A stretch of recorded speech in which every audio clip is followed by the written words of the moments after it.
sort of introductory classes more about the theory and the Dharma, and met really nice people there. And I sometimes go back for Saturday morning meditations, but I haven't done any courses there for a while. But I'd like to go back soon at some point. Yeah, so that's sort of how I started getting interested in, and I still meditate daily, usually once or twice a day. So I keep my practice up. Um, so yeah, it's been very helpful um, over the years. Yeah. Yeah.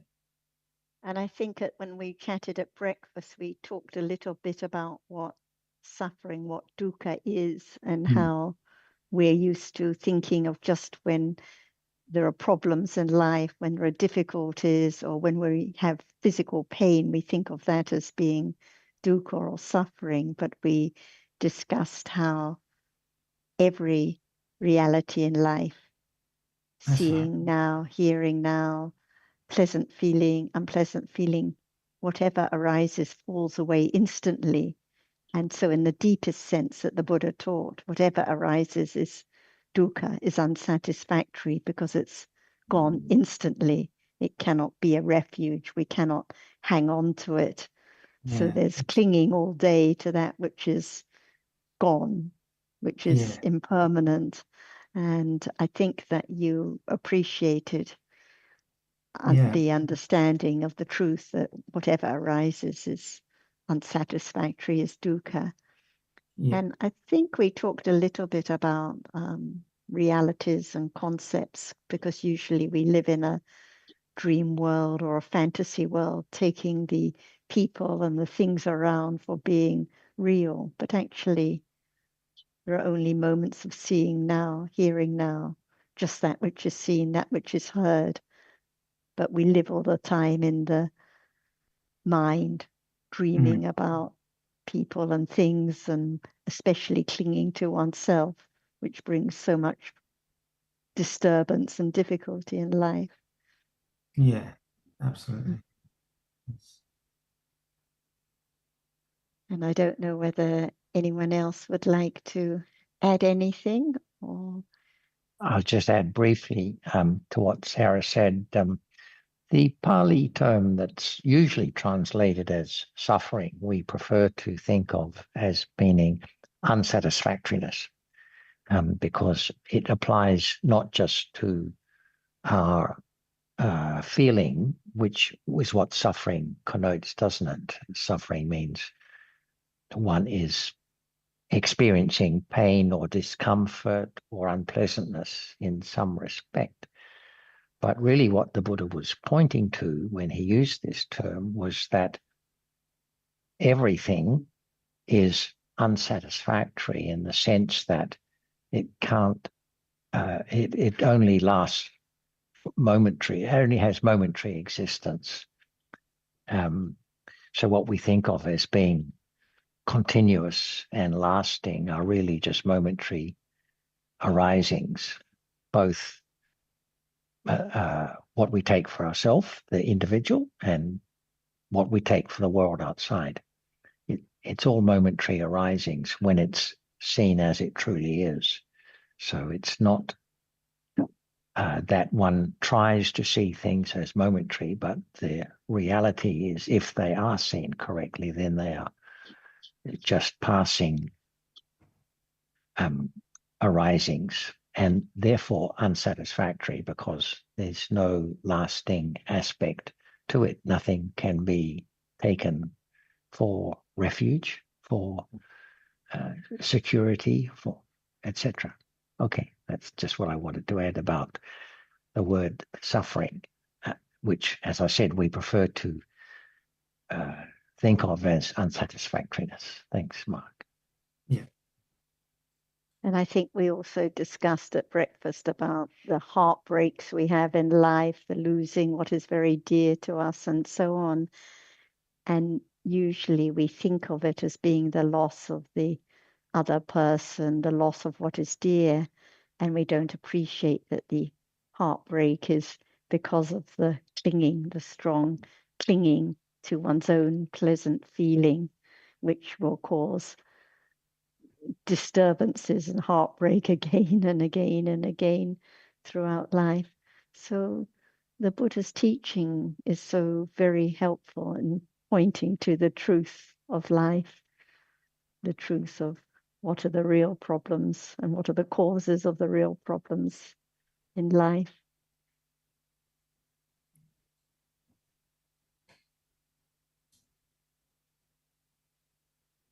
Ajahn, would you like to add any comments for everyone?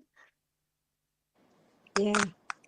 After hearing some words about the teachings of the Buddha, is there anything you are interested in? Me.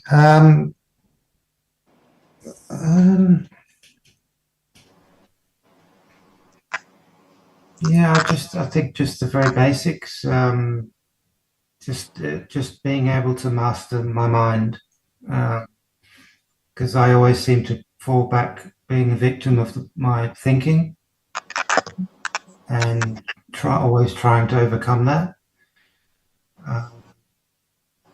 Yeah, it's. But I also enjoy reading a lot of the books about the life of the Buddha, and yeah, starting with that, and yeah, and documentaries and stuff like that. Yeah, I still feel very much a beginner, but very much drawn to it. Yeah. Do you think that what can be understood is right now? Sorry. Do you think about this moment, whether what is the truth of it, the truth of this moment of seeing, the moment of hearing? That's a good question. Well, yeah, I would say yes. Yeah. Without seeing, hearing, smelling, and other moments, can there be life, any life, without seeing, hearing, smelling, thinking, tasting, liking, disliking, whatever is there? Without them, can there be any life? Very deep question, but So it's what very hard life to answer. is? Yeah, what life is? Is it there now? I guess it's yeah. I guess right now, and whatever I can perceive with my senses. Can we Anything beyond that, I can wouldn't we know. can we find out the truth of life? Yeah, I Is think it's life possible. Yeah, eventually. without this very moment? Can there be life? I guess not. No. So life is just in each moment. Is that right? So I what think so. is life Yeah. now? What is Because life now? anything in the past and future is just imagined, I guess. So there's there's only really now. Yeah, this moment. Yeah. So is it now seeing? Yeah. Is seeing just seeing? It cannot hear. It cannot think. It is just a moment of seeing. Is that right? Yeah, I think so. Is there someone seeing?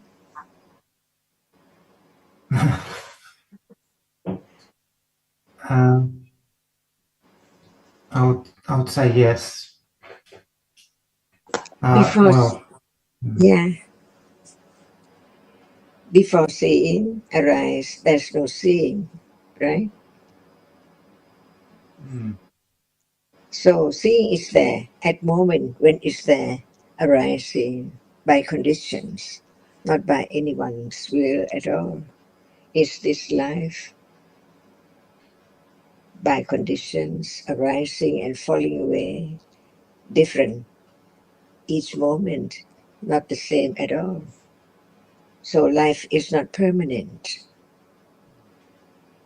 It has to see, to just live to see, right?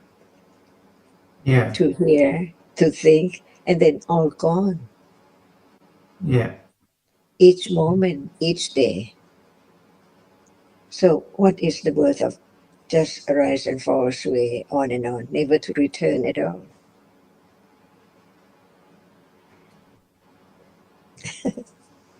Yeah. This is the beginning to understand the truth of life, isn't it? Yeah. Yeah. So life is not permanent, but the understanding of each moment of life is not enough. It's just only the idea. This moment is not just a moment ago. And what is that which just a moment ago hasn't been known yet as the truth of it? That's why Buddhism is not just the word, but the word of understanding the truth of each moment, no matter where. In London, in Thailand, anywhere at all. Seeing is just seeing. Can seeing arise at anyone's will?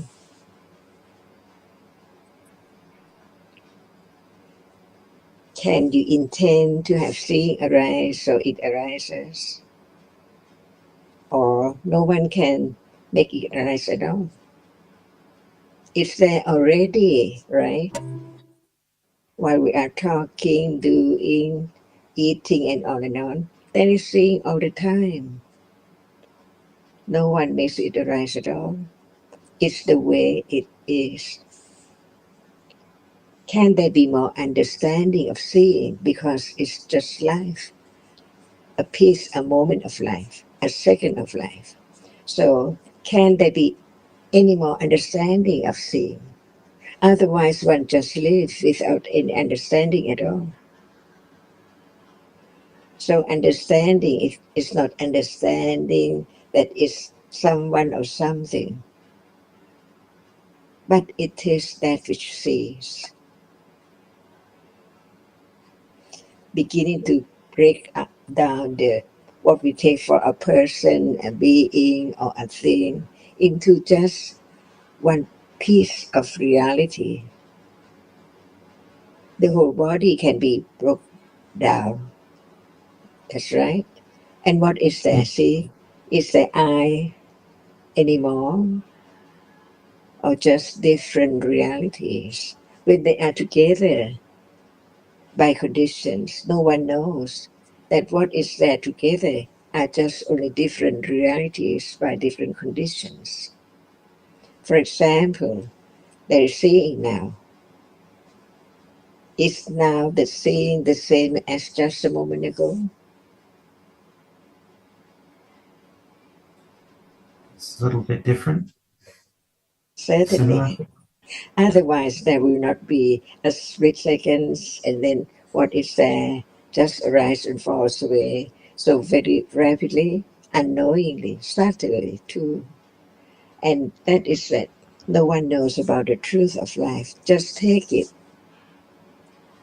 to be something as I, or a cat, or a dog, but seeing is there. No one at all. No dog or cat. It's just a reality which is there by conditions right now or any moment, any time. Is that true? This is the truth. That is what Buddha had enlightened all about anything, and he taught about what is there to be known as it is, to let go wrong understanding, to take it for I see, I know, I like. Where were I yesterday? Can you find yesterday? I, where's the I yesterday? Impossible because it's gone, never to arise again. Because whatever arises conditioned by its proper condition, without the eye base or that which can impinge on the eye, that cannot be seen, right? And without the ear base, or we can say it ear sense, and the sound which impinge on the ear base, conditioned hearing right now to hear only just that sound which impinged on the eye base, and then gone. Who knows? Changed all the time, one by conditions. This is the way to understand the moment of birth and death, and while there's to be born to see and hear and on until death. No one can control, because actually they are all dhammas, conditioned dhamma. Begin to understand the truth of life, to begin to know what is there. The seeing, see, it's that thou seest, but what is the truth of it? How come to see? And gone instantly, unknowingly, so rapidly. No one knows the moment when it arises and falls away at all, because it's the succession of that which arises and falls away so very rapidly. But it can be understood little by little, because the moment of seeing is not the moment of hearing. Different moment, different conditions. Whatever arises falls away instantly. So in truth, it's no one, because it's conditioned to just arise to see. Not a cat sees, a dog sees, the human being sees, none at all. Only seeing is there by conditioned. So in truth, without all these realities, can there be the world?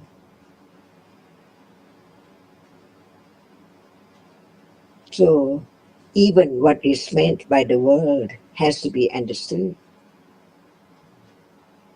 because no one has thought about it before, not at all. But after hearing, considering, beginning to understand life from birth to death, it's there by condition. This is what we say, Dhamma. The truth, what is real, has its own characteristic to be known. For example, seeing is real. It sees now. It's a reality. So it's a Dhamma. That which does not belong to anyone at all, but it's so true. Any reality is Dhamma when it's there by conditions to be known. Otherwise, how can there be any Dhamma to be known? But now so many Dhammas, is that right? Touching, hardness, daily life, each moment, by conditions. Begin to understand the truth, the ultimate truth. What is taken for the world or someone or something, what is there in truth? Just that which is conditioned, arising and falling away, instantly, unknowingly. That's why the truth is not understood as it is at all. So it seems like it's so permanent from this moment on and on and on. In truth, it is there only when it's known. Now, seeing, because seeing is there now, so seeing can be known before it arises. There's no seeing. And as soon as it has arisen, it's gone. And what is there in truth? That cannot be something at all. Only that which impinge on the eye base can be seen, just a dot of that which appears now as visible object only. Is that true?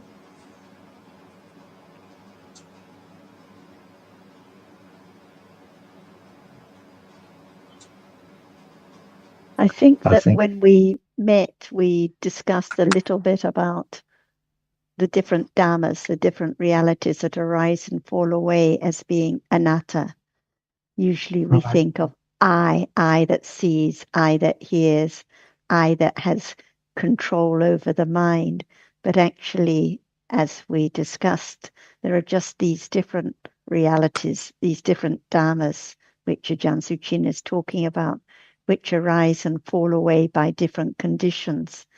And wherever we look, however hard we look, no I to be found, no thing like a TV or a phone to be found, because what is seen is just what is visible, what is heard is just sound. And it's the seeing which sees, not I that sees, the hearing which hears, not I that hears. So when you said that you would like to master your mind, everyone would like to master their mind. What we begin to find out that it's impossible, because no I to master anything, no I to change what has already arisen by conditions. Everyone would like to be kind and good and have sensible thoughts.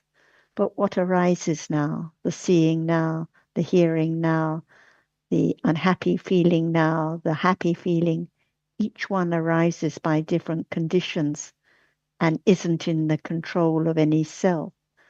And it is the fantasy that I can control that leads to expectations and disappointments again and again.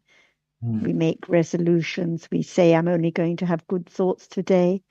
And it doesn't happen that way. So then there are disappointments and unhappiness and more despair and difficulty. So the Buddha's teaching is beginning to understand that all these different dhammas arise by different conditions. None of them are in the control of any self. So it's not a matter of trying to control, trying to master the mind, but letting the understanding and acceptance of what has already been conditioned develop. So there's less clinging to I as being in control, less disappointment. And so often we have the idea there should be less thinking. But after seeing, there's thinking instantly, thinking about the shape, the form, the colors, the objects, the ideas. No one can stop thinking. Even for the Buddha, after seeing, there was thinking instantly, thinking about the disciples, thinking about the teachings, thinking about what he was going to share with different listeners. So the aim is not to change what is conditioned, not to stop thinking, but just to let the understanding develop, to understand the nature of these different realities, which all fall away immediately. None are important. We think it's important what is seen or heard, but it's gone instantly. We think it's important to have pleasant feeling, but it's gone instantly. We think it's important to have kindness. Even the kindness is gone instantly. They're all dukkha, as we discussed at the beginning, because they're impermanent and they're all anatta, not I, not anything, just different dhammas, different phenomena arising and falling away, different elements, all gone instantly. And like you said before, yes, what has gone is just in one's imagination. What hasn't come yet is just in one's imagination. So this is why Ajahn was stressing that life, the world, is actually just at this moment, no matter where we are, no matter in Sydney or Cambodia or Vietnam. Seeing is just seeing, hearing is hearing, thinking is thinking, just for a moment and then gone, of no significance at all. So we think of what is really very insignificant as being so important, but actually each Dharma is gone instantly. So it's like letting go of a big burden that one's carrying around, clinging to clinging to the idea one should control one's mind, that one should be different, and so on. But it's just a big burden because there are just these fleeting dharmas of no significance arising and falling away. Does that make sense to you, Mark? Yeah, definitely. It's a very different way to see things, and it's sinking in gradually. But yeah, I like learning these things. So, if I could just add a couple of words on mastery of the mind, Mark. yeah. So just as we have likes and dislikes for food, that is taste, colors, what we prefer, and the experiences through the different sense doors, sounds, we like certain kind of music and not other kinds, for example. So just as we have likes and dislikes, which are the way we are, if you like, and can't be changed, so we have other tendencies that we are stuck with. We might be a person, we might worry a lot, or we might get angry easily, or we might have strong attachment for certain things, or whatever, embarrassment, etc. These tendencies are there. We say they're accumulated, they have been developed, or they have been accumulated in the past. And they are not something that can be changed just by trying to train the mind out of it. And this is, I think, a common misconception that one comes across in terms of the Dhamma. People understand it to involve training the mind to be more wholesome, purer, and less impure, less unwholesome thoughts or tendencies. But the Buddha explained that only the development of actually understanding can have the effect of fundamentally changing the tendencies with which we are born into this life. And so the trained mind, or the mind that of which there is mastery in the Buddha's sense, is the person who has developed understanding to the degree of, we'll say, enlightenment or close to that, which is not something that we can aspire to in this lifetime. So as Sarah has, I think, indicated, and Ajahn, that the different moments arise unprompted by us. Like, as Ajahn was explaining, there is seeing all the time. We don't call it up. It happens. There is hearing all the time. We don't call it. We don't have actually control. We can't switch the faculty of seeing or hearing on and off at will. And it's like that with our likes and dislikes and our other tendencies. And you mentioned at the very beginning the problem with thinking. And I think everyone is afflicted by thoughts from time to time, and we differ only in, we'll say, the degree to which that affects our life.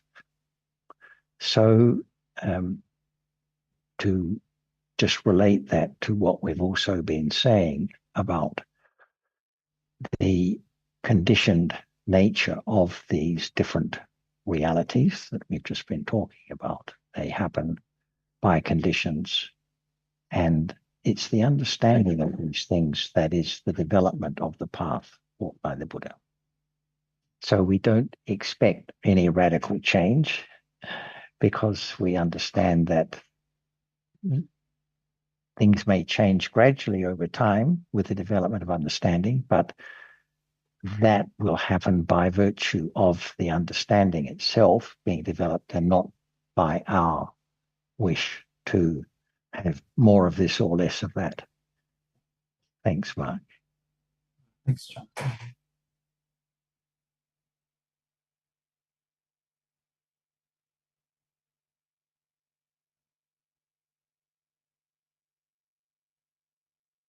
Azita, I just saw your note. Would you like to add a few more comments for Mark? Mark, Azita lives in Queensland. Go ahead. Okay. Oh no, now she lives in New South Wales. Yes. Go ahead, Azita. Oops. Hello, Mark. Nice to see a new face. Yes, I think these words that we hear, at first it's really hard to take it in. It does take quite a while to wrap your head around what is being said. But I think both Achan, Sarah, and John have given a really good summary, really, of what the Buddha had to say. It's so deep what he has revealed. And unless there are the accumulations, it's almost impossible to understand. But obviously, if there's an interest, there are accumulations somewhere along the line to, maybe listen again and again. And I think that's the important thing. I just wrote to one of the other members to listen to these words again and again. Let's judge anything that and so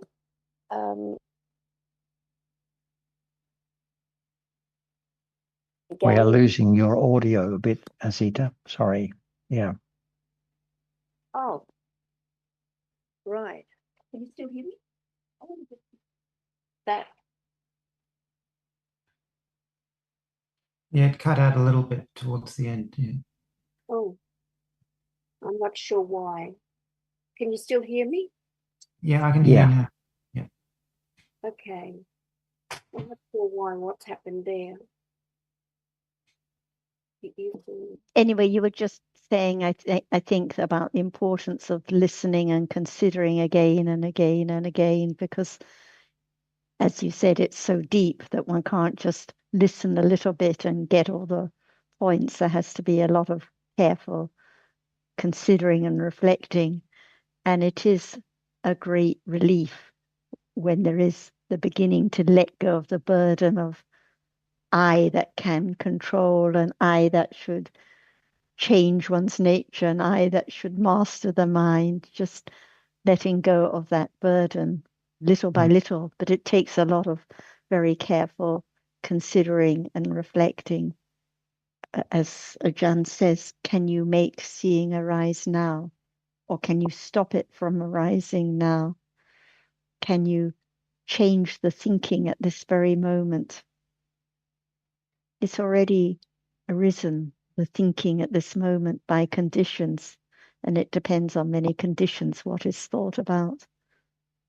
No one has any idea what the thinking will think about at the next moment. So letting go of the idea of I, someone doing something, or I that has to go to a special place, or has to be in a quiet room, or has to follow a particular practice. It's actually a relief to know that the world is always at this moment. So, in that sense, there can be the development of understanding, the development of wisdom, anytime, any place, no matter whether one's happy or sad, whether one's shopping in town or sitting quietly in a temple. There's still just seeing and hearing and thinking, pleasant feeling, unpleasant feeling. Life goes on moment to moment. Just the same for everyone, same realities. The realities, the worlds in the Buddha's time are just the same as they are now.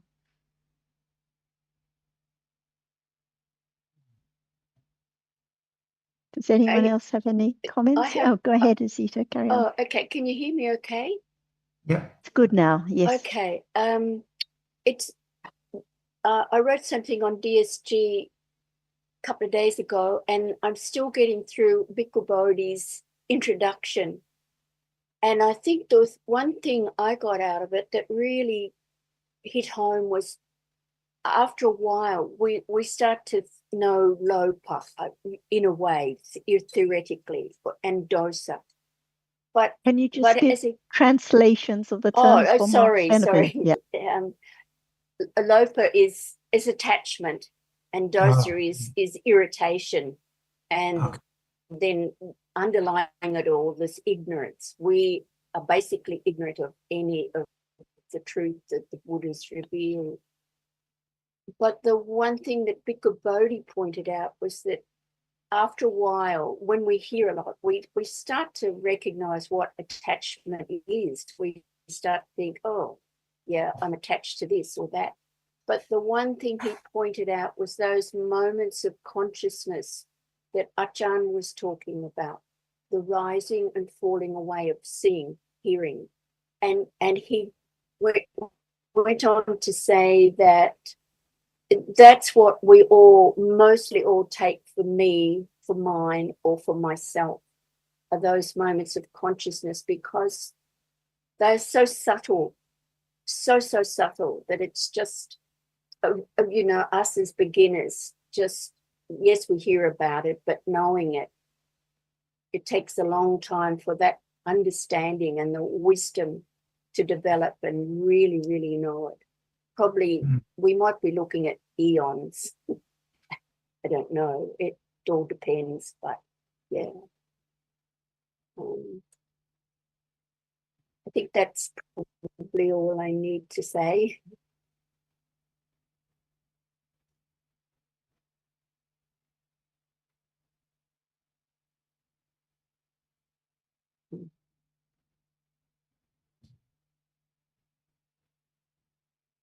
Would anyone else like to add any comments?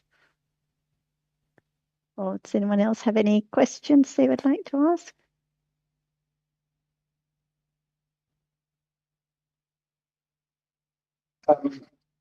What did you say about it's a building? Things, I don't understand that almost because I can't read it. Sukin, we can't hear you very. Yeah, we can't hear you very well. The audio is very blurred, Sukin, and a bit. Okay, how about now? How is it now? Much better. Yeah, much better. Okay. The microphone was away. Right. Yeah. No. What Azita was saying, quoting from Bhikkhu Bodhi, didn't sound quite right to me. He seemed to be saying that after we hear the Dhamma, then there is some understanding about Lobha and Dosa, but not about seeing.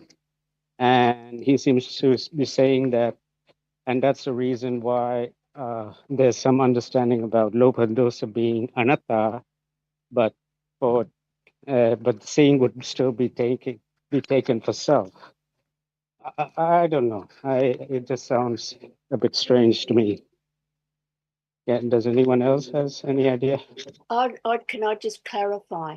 I don't think I said that we know attachment or dosa as anatta. But he did say about. I mean, he compared with seeing. It means underlying that he's saying that there is understanding, and if there's understanding, it means understanding as a Dhamma.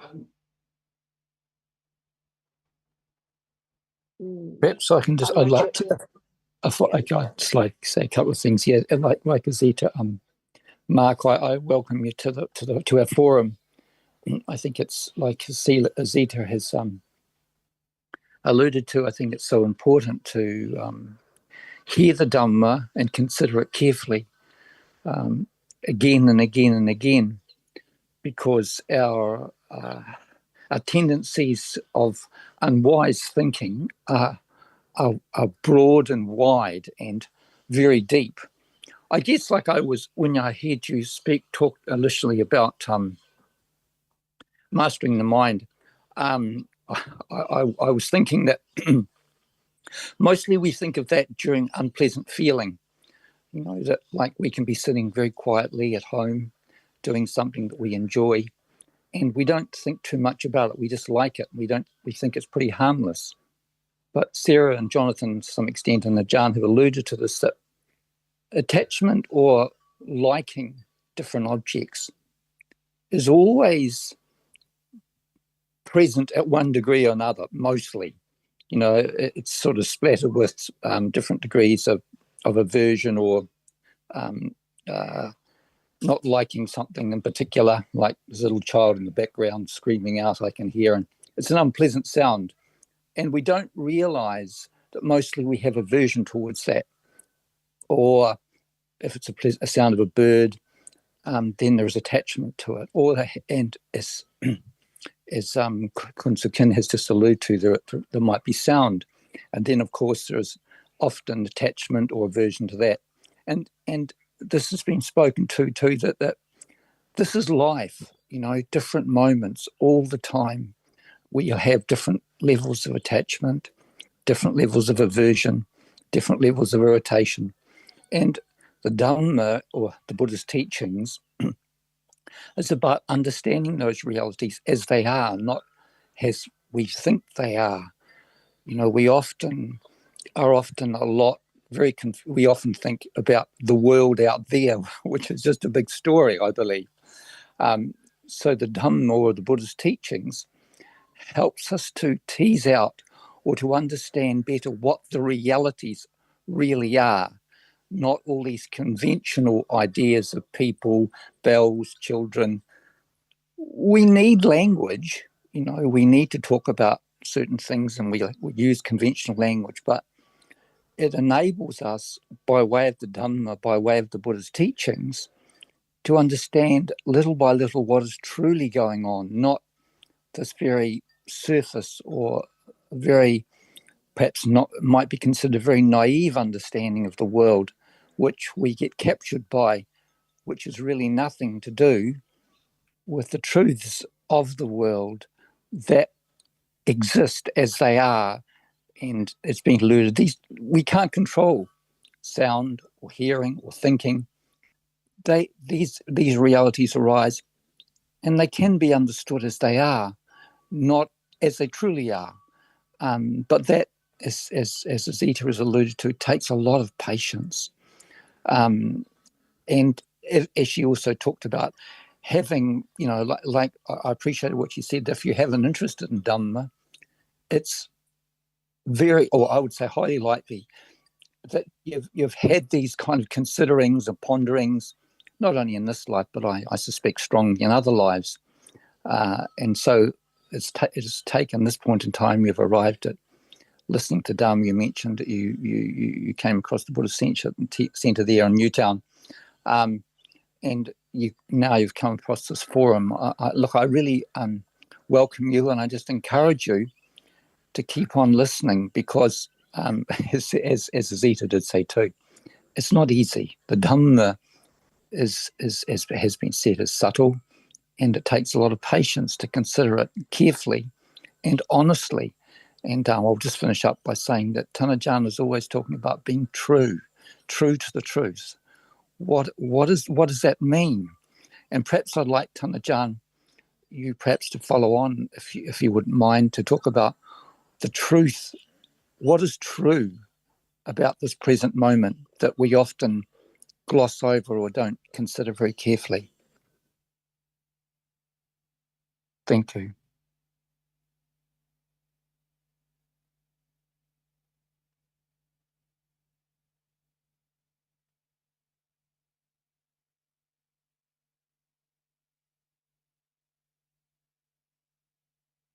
Ajahn, did you hear Sundara's question to you?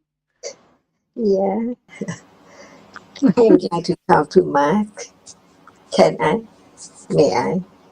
Please do, of course. He'd be very glad to hear from you. Is their mind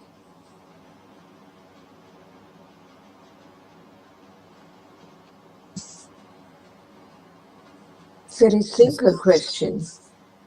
Is their mind? It's a question for me, sorry. Is there Jan mind? mentioned she would like to ask you some questions. So it's a Oh, question okay. to you. Is there mind? It would seem so, yeah. So you are not sure.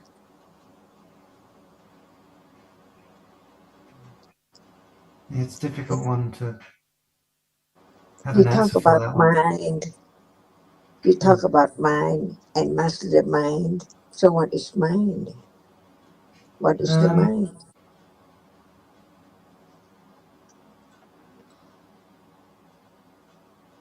I guess maybe in terms of impulses or negative thinking or negative thought patterns, trying to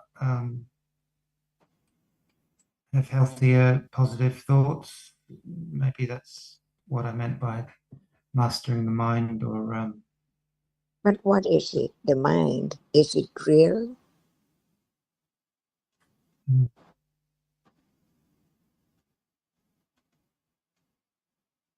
it seems real. Yeah. Can you master it? Sorry, what was that last bit? Can you master the mind? I guess not completely, but yeah. I don't know.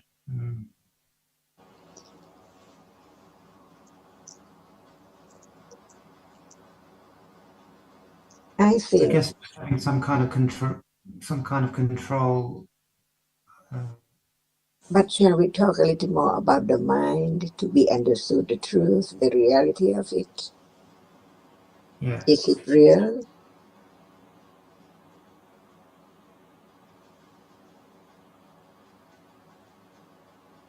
I think it is. I think so. When it's But it's real, not. when it's real, it can be known because it has the characteristic of its nature to be known that it's the mind, not the other thing. So can we know a little more about the mind? What is it? Is it there now? What is its nature? And so on. Otherwise, it's just the idea, no understanding of the truth, whether it's real or not. That's why I think from birth we just speak any word without any understanding. For example, the mind, another thing. But in truth, what is real has its characteristic to be known right now that it's real. It's not just the idea I believe that it's real, but it's real because it's there as it is. So, shall we consider the word or the reality of mind for anyone who just wants to master the mind without understanding what the mind is? What about master the mind? Possible or impossible? Or it is just only thinking, the idea about it? That's why what Buddha realized the truth, enlightened to the truth of what is there right now. And it can be known because it's there to be known. We talk about it when it's there because it can be thought about carefully. For example, seeing. Seeing. That is seeing. So we can talk about the truth of seeing. So at moment of seeing, is there mind? It has to be one's own considering, not just hearing, following, believing, without any understanding at all. The truth has to be and can be understood because it's real, it's true, it's now appearing.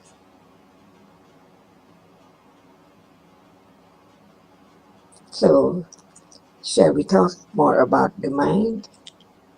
What is it when it is known as the mind, or what? This is the way to understand the truth, which is hidden years and years ago. even it's not there all the time, each moment, but it's not known. When there's no thought about it, no talk about it, no consider about it, how can it be known? The truth is the truth. To realize what is really true, what is a reality which cannot be changed at all. It has to be its nature to be real. So, shall we find a little more about the truth of mind? What is the mind? Whether it's there or not, whether it's real or not, or whether it's just the idea, like the idea of any science. This is the way to understand the truth of life. No one thought about it before, but the truth is each moment is so true because it's there from moment to moment, different conditions, different reality.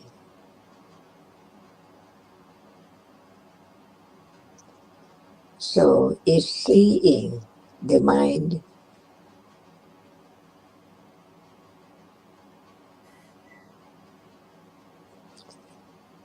does anyone like to master it? When one tries to master the mind, there must be the idea about it. Whether it is real or not, true or not, false or not, only thinking to master it without any understanding what is to be mastered. Without careful considering, there cannot be any understanding of the reality, the truth of it, even it's not appearing. So we don't just talk about the word, but we talk about the truth, the reality. Each moment is real, but no one knows what is there at all. Right? For example, a moment of seeing. Who has thought about it? None at all. Just follow it. The object which is seen to be something with attachment or aversion and different ideas. But the truth is the truth. It cannot change its reality, its truth at all. That's why it's ready for any moment, for anyone to understand it. So when we talk about mind, first of all, whether it's real or not, and what is it? So the idea of mastering the mind is useless because no understanding at all.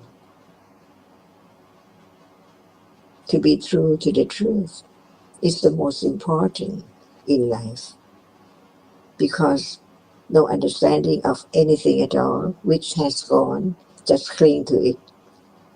No thought that it's not there anymore. As soon as it's there, it falls away instantly, unknown, until careful considering about each word, about the truth of it, has to be thought about carefully to understand that it's real, but only in a moment, not last. Just a moment pass away, what is there gone, never to rise again. So we talk about the truth of life, of this moment, to be known as it is, that actually in truth, what is there is only a reality. Before it has risen, it's not there. But as soon as it has risen, it's gone instantly. But the idea about it keeps on thinking about it, clinging to it, to that which is not there anymore. See? Is it true? Just to have the truth to be understood. Otherwise, the truth is hidden. Seeing is not there now. The one that has been there gone, and this one is not the same, the new one, from moment to moment. So when we talk about anything, we don't talk about just the story of it, but the truth of it. The ultimate truth can be known. When it's true, can anyone change it? Not to be true. Impossible. But there has to be the clear understanding of the nature of it to be realized the moment when it's there, arising and gone. To have firm confidence of the truth, because it's true from the very beginning. Now, hearing gone, thinking gone. So what is the mind? Is it real?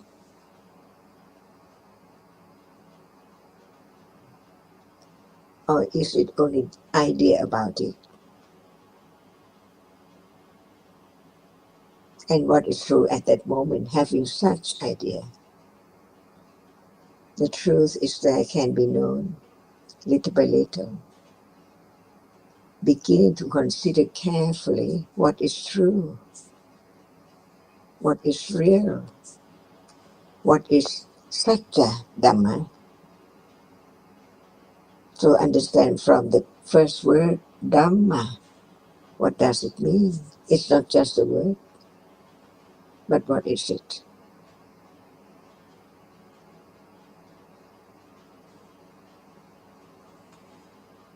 To understand what is real and what is not real.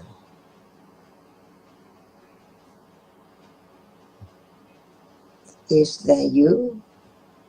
See,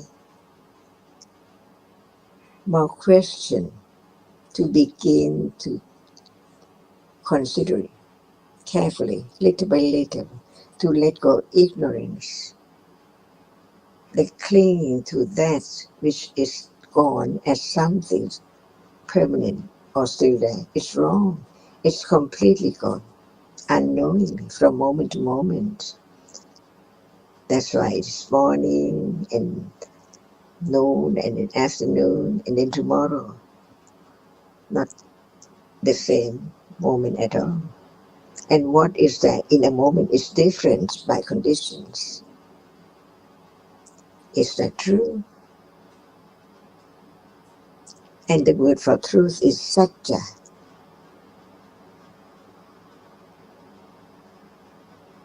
To be true to the truth.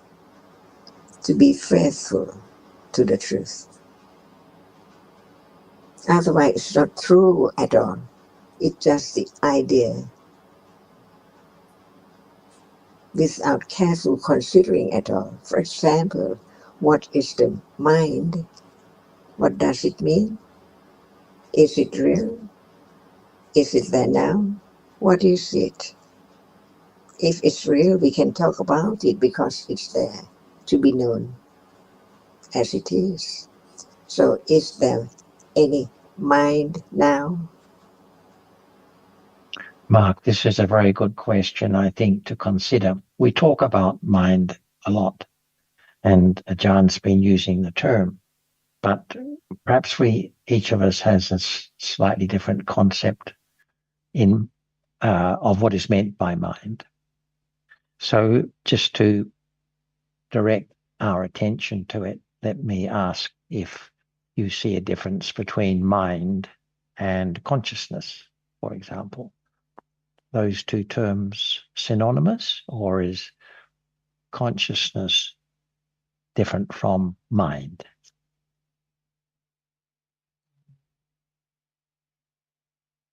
You may not have ever thought about this, but it's a good time to think about this kind of thing. Well, I guess consciousness makes us able to think, or produces the mind or something. Yeah, I haven't really talked about it, but it's a very good question. I mean, yeah. Can we say experiencing? Consciousness is experiencing. Yeah. Any kind of experiencing must be the function of consciousness, right? Experiencing color, sound, thoughts, etc. Yeah. It's all a function of consciousness. So the question, I think, Ajahn, is directing our minds to, or our consciousness to, is this: is there any difference between consciousness as it arises from time to time, ongoing, now seeing, now hearing, now thinking about what has been seen and heard, that consciousness, and mind? Is there a separate reality of mind that is different from the moment-to-moment experiencing that goes on all the time? So that's just something for you to think about. Yeah. That's a great question, Jonathan. Oh my goodness.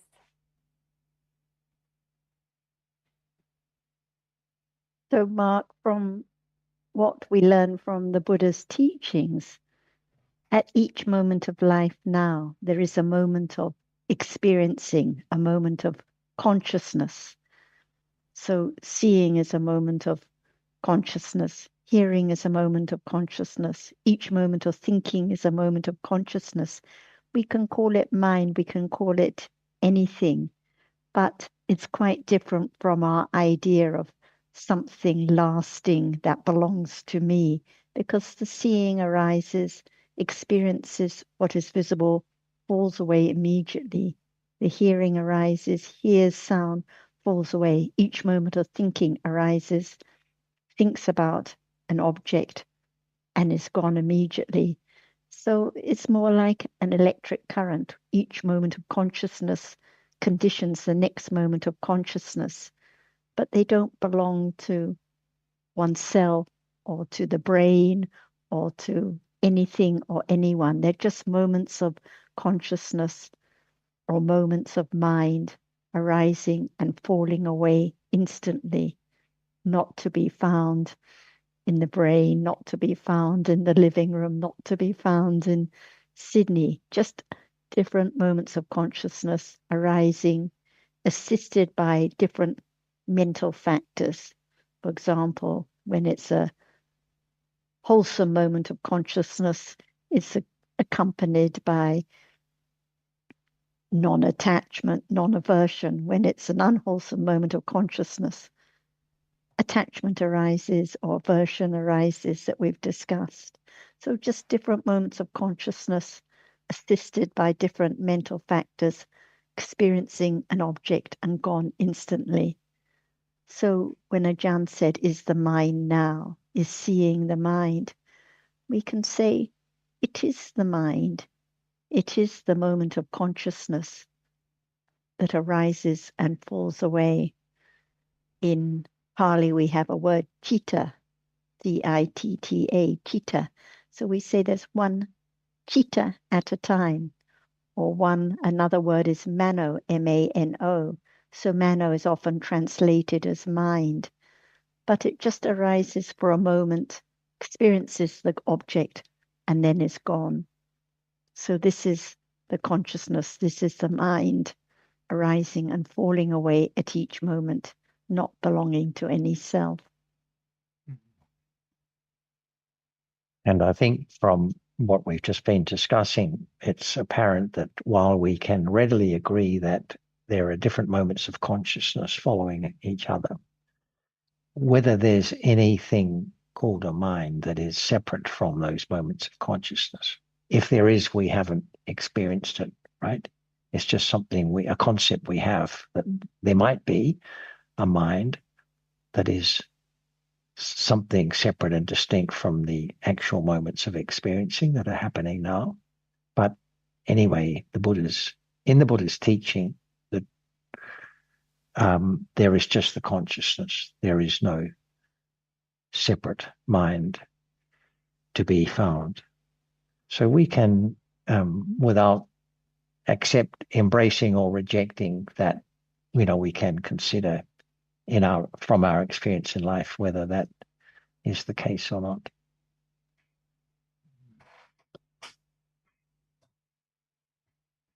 So no my mind to be found, because the seeing now is not mine, not yours. It's just a moment of seeing. The hearing now is just a moment of hearing. Even the thinking now, in the deepest sense, is not my thinking, just moments of thinking arising and falling away, different elements, not belonging to anyone. So gradually, with a little more understanding of different dharmas, there's less clinging to the idea of me and my experience, because there are just different dharmas arising and falling away.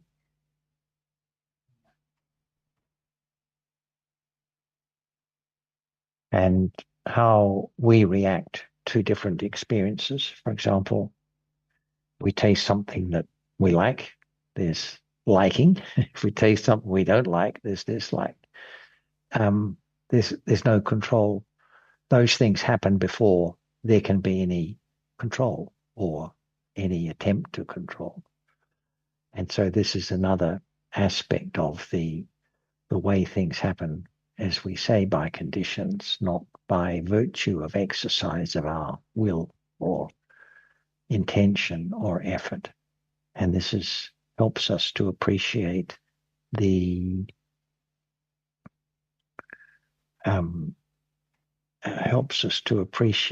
futility, I suppose, of trying to control consciousness.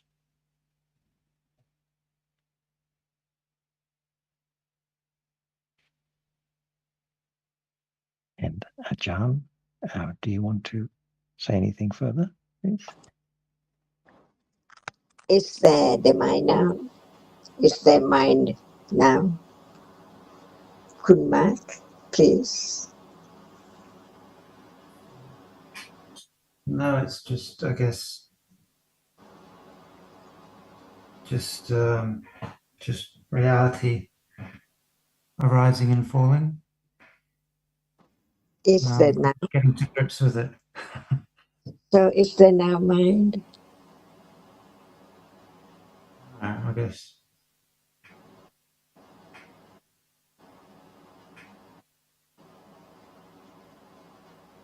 Yeah.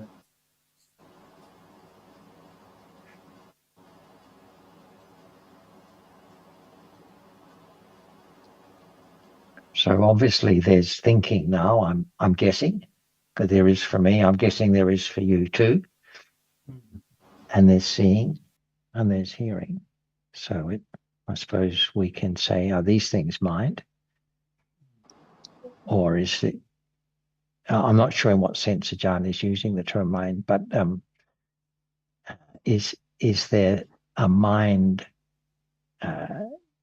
in addition to those moments of thinking and seeing and hearing? Can there be very precise understanding of the reality which we take for mind?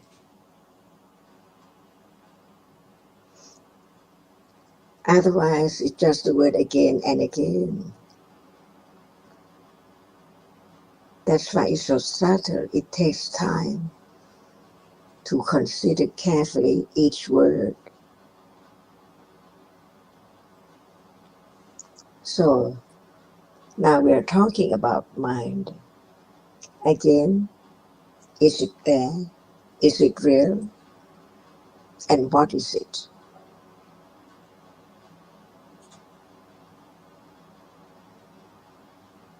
For example, this moment, understanding can be right now of that which is there. So is there mind now to be known?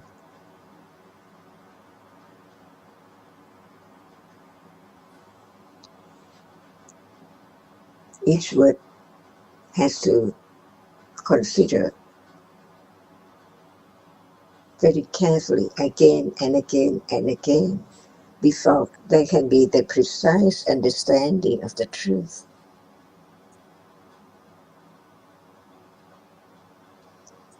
we can change the question. Is there seeing now?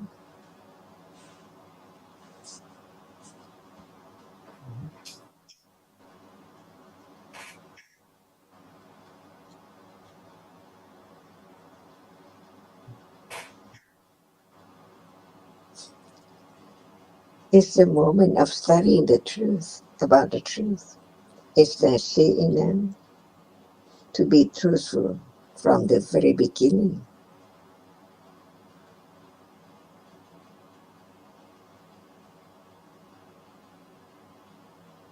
Otherwise, we just talk about the term, about the reality.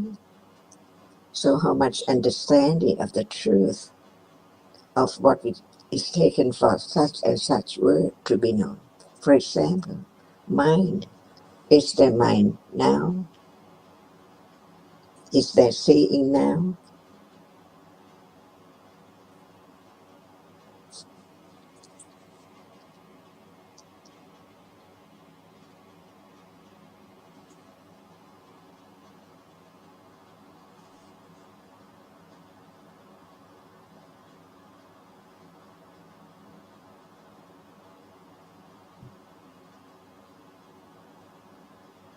So Mark, now there must be seeing. There must be many, many moments of seeing now. Right. Seeing what is the color, seeing visible object. Otherwise, I wouldn't be thinking about the different people on the screen and so on. And there must be many moments of hearing now, hearing the different sounds. Otherwise, I couldn't be thinking about the sounds, the meaning. So there are many moments of seeing, many moments of hearing, many moments of thinking. So in the deepest sense, we can say each of these moments of seeing, each of these moments of hearing, each of these moments of thinking are the mind arising and falling away, different moments of consciousness. So there's mind now, moment of seeing, the moment of hearing, moment of thinking. So these are the different chittas that I mentioned, arising and falling away. This is what the Buddha referred to as mind, arising by conditions for a moment and gone. Very different from our conventional ideas of mind and brain and so on. So at the moment of seeing now, there is mind. Moment of hearing now, there is mind. But it doesn't belong to you or me, and it just arises and is gone instantly.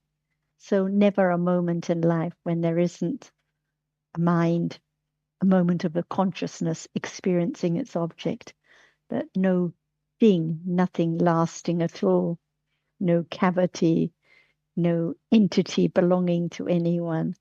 It's just a fleeting moment of experiencing, a fleeting moment of consciousness arising and gone. Who can change it? Who can tame it? Who can master it? Impossible. But there can be a little more understanding developing. That's why we listen, we discuss, we consider, because understanding can begin to develop the heart of the Buddha's teachings, which is that there are just these different dhammas, no one there, no thing there, all anatta. When you said conditions, what do you mean by that exactly? The conditions. Well, that's a good question. What we learn is there are different conditions. For example, the seeing or the hearing that arise now, they don't arise by the control of you or me. Actually, they are conditioned by the fact that what is visible has impinged on the eye sense. Without eye sense, there would be no seeing. Without an object to be seen, there would be no seeing. And they're also the result of past karma. Without karma in the past, there would be no seeing or hearing now. They are result consciousness. But when we were talking about, Jonathan was talking about some people have a tendency to get angry easily, some to have a lot of clinging. when we talk about the attachment now, or the anger now, or the understanding now, these dhammas arise by different accumulations, different tendencies. The clinging now conditions more clinging in future. The anger now conditions more anger in future. So these tendencies or habits are not the result of karma. They're not the result of eye sense or ear sense. They arise because of different habits that have arisen again and again in the past. Like someone mentioned, the listening now, the interest in the Dhamma. It's because there has been the habit, the interest to consider deeply in the past. So different realities arise by different causes, different conditions. So we begin to be a little more familiar with them. The condition for sound to arise is different from the condition for odor to arise, for example. And So, another way of explaining conditioned is by saying that it's not by exercise of our will. As we were saying earlier, as Ajahn pointed out at the beginning, there is seeing now, not because we will there to be seeing, but because it happens. And could we stop it? No, it's by conditions, not by exercise of will. And so we can think of conditioned as meaning happening for reasons other than that they are under our control.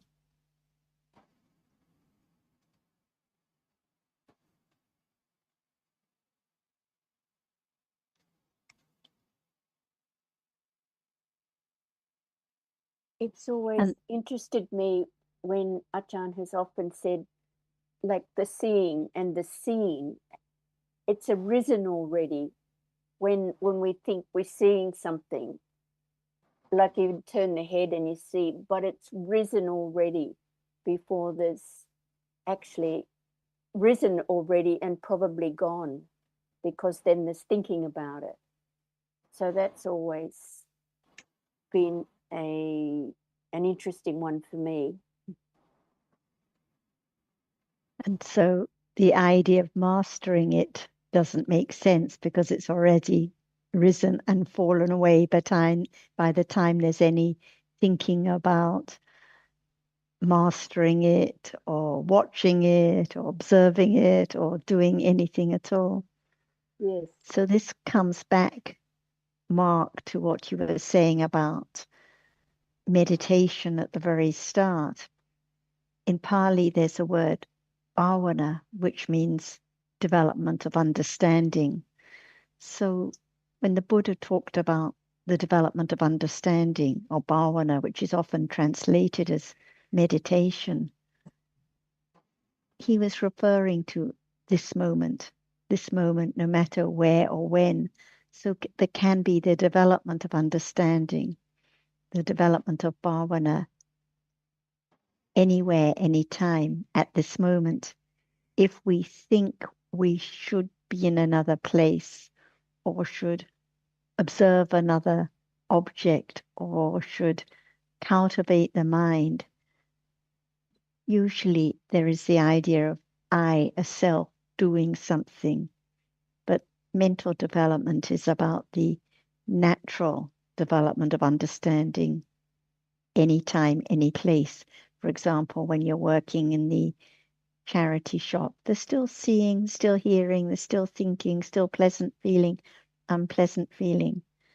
There can be development of understanding there, just as there can be at home in the quiet room, anytime, any place.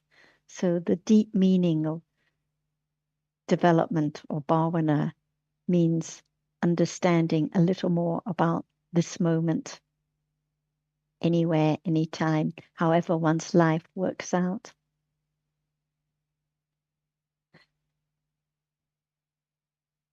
So how have you found the discussion today, Mark? Yeah, very interesting. just yeah, very challenging, and I like that. So yeah, I've enjoyed it. Yeah, thank you. Jan, would you like to add a little more just before we finish? I just think about the mind. I'd like to hear from Mark. What do you think about it? I guess it's what, I guess, whatever we're perceiving in the moment, and it's always going to appear and disappear. I'm getting more understanding, I think, but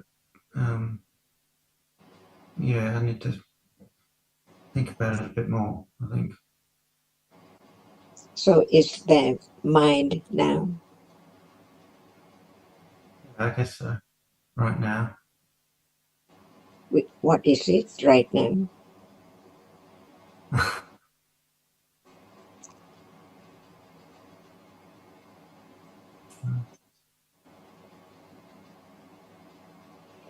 That's why Dhamma is so very subtle. Just the word is not enough. It has to be more words about it, because the word mind does not cover the truth of what is there as the mind. If you give example, you can going on whether it's the mind or not. For example, is that mind now?